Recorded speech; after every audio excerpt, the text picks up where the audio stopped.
എല്ലാവരും കണ്ടതാണ്, ഈ നാട് മുഴുവൻ അറിഞ്ഞതാണ്. അദ്ദേഹമാണ് അവിടെ ആദ്യം ചെന്നത്, അദ്ദേഹമാണ് അതിന് പ്രതിരോധിച്ചത്, അദ്ദേഹം അവിടെ എൻട്രി ചെയ്യുന്നത് തടയാൻ വരെ അവർ ശ്രമിച്ചു.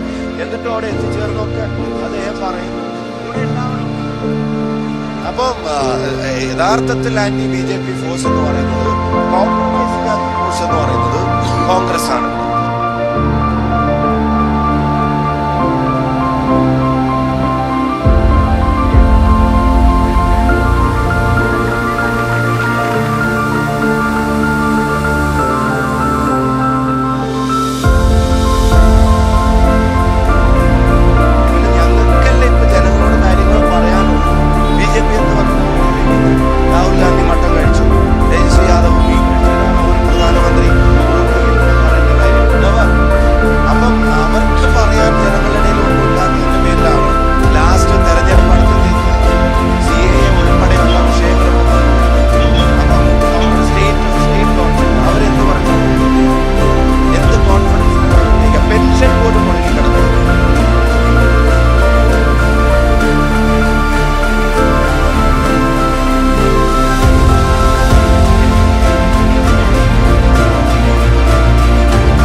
രാജ്യത്തെക്കുറിച്ച് ഉള്ളിൽ തട്ടി ഒരു ബേജാറുണ്ടാവണം.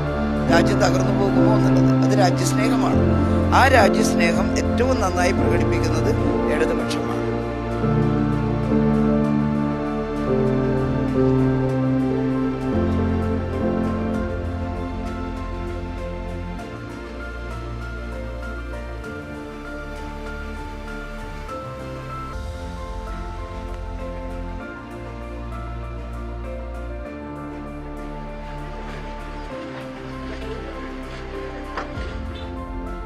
നമ്മുടെ ടാക്സ് ഷെയർ വേണ്ടത്ര കിട്ടിയില്ല, വായ്പ എടുക്കാനുള്ള പരിധി അവർ വെട്ടിക്കുറച്ചു. ഇങ്ങനെയെല്ലാം ആയപ്പോൾ സംസ്ഥാനത്ത് നല്ല ഞെരുക്കം വന്നു. ഒരു 4-5 മാസം സാമൂഹ്യക്ഷേമ പെൻഷനുകൾ കുടിശ്ശികയായിപ്പോയി. അപ്പോൾ ആളുകൾക്ക് വിഷമമുണ്ട്. നമ്മളതിൻ്റെ എല്ലാം പുറത്താണ് ഈ ജീവിത നിലവാരം കെട്ടിപ്പടുത്തിട്ടുള്ളത്. അത് ഒരടിക്ക് തരില്ല എന്ന് പറഞ്ഞാൽ കേന്ദ്ര ഗവൺമെൻറ് പറയും പോലെ ഫ്രീ ബീസ് നിർത്തലാക്കണം എന്നെല്ലാം പറയും പോലെ അങ്ങ് നിർത്തലാക്കാൻ പറ്റിയതല്ലത്. കേരളത്തിൻ്റെ പോവർട്ടി അലിവേഷനും കേന്ദ്രത്തിലെ ജനങ്ങളുടെ ജീവിത നിലവാരത്തിലുള്ള വളർച്ചയും.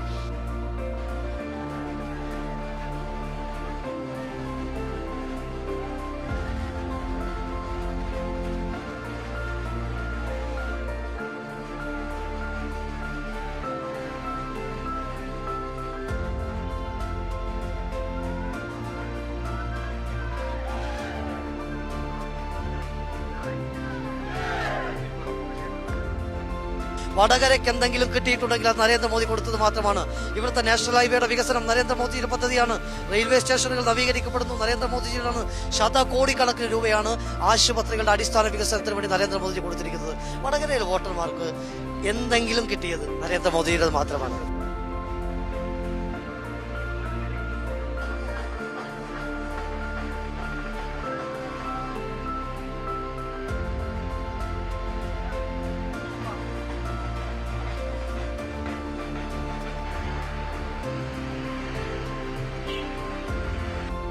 കിസാൻ സമ്മാൻ നിധി കിട്ടിയ ലക്ഷക്കണക്കിന് പേരുണ്ട്. നരേന്ദ്രമോദിയുടെ കേന്ദ്ര പദ്ധതികൾ അതിന്റെ ഗുണഭോക്താക്കളായിട്ടുള്ള ലക്ഷക്കണക്കിന് ആളുകളുണ്ട്. ആ വോട്ടർമാർ ഞങ്ങളുടെ കൂടെ നിൽക്കും. തികഞ്ഞ വിജയ പ്രതീക്ഷയുണ്ട്.